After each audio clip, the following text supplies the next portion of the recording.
السلام علیکم ورحمۃ اللہ وبرکاتہ۔ قال النبی صلی اللہ علیہ وسلم خیرکم من تعلم القرآن وعلمہ۔ تم میں سب سے بہترین شخص وہ ہے جو قرآن کریم کو سیکھے اور سکھائے۔ تو میں آپ تمام طلبہ و طالبات کا جو قرآن فیملی کلب کے مختلف کورسز کے اندر شامل ہیں اور اپنا تعلیمی سفر آگے جاری کیے ہوئے ہیں، آپ سب کو مبارکباد دیتا ہوں کہ آپ سب قرآن کریم کے سیکھنے والے بن کر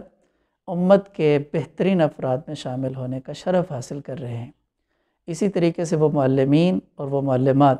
جو قرآن فیملی کلب کے پلیٹ فارم سے تدریسی خدمات سر انجام دے رہے ہیں اور ایک لمبے عرصے سے بغیر کسی معاوضے کے، بغیر کسی بدل کے، بغیر کسی سپورٹ کے، بغیر کسی خاص حوصلہ افزائی کے آگے بڑھ رہے ہیں، یقیناً یہ آپ کا کام اللہ تعالیٰ کے ہاں رائیگاں نہیں ہے، اور اللہ تعالیٰ محسن لوگوں کے، نیک لوگوں کے اجر کو ضائع نہیں کرتے، یہ اللہ کا وعدہ ہے۔ اس لیے اللہ تعالیٰ سے امید رکھیں، اور یہ جو قرآن کے ساتھ آپ کا رشتہ ہے، یہ رشتہ انشاءاللہ تعالیٰ قیامت والے دن آپ کے لیے سفارش کا سبب بھی بنے گا اور جنت میں داخلے کا سبب بھی بنے گا، اور دنیا کی زندگی میں بھی آپ کے لیے کامیابی کا ذریعہ بنے گا انشاءاللہ تعالیٰ۔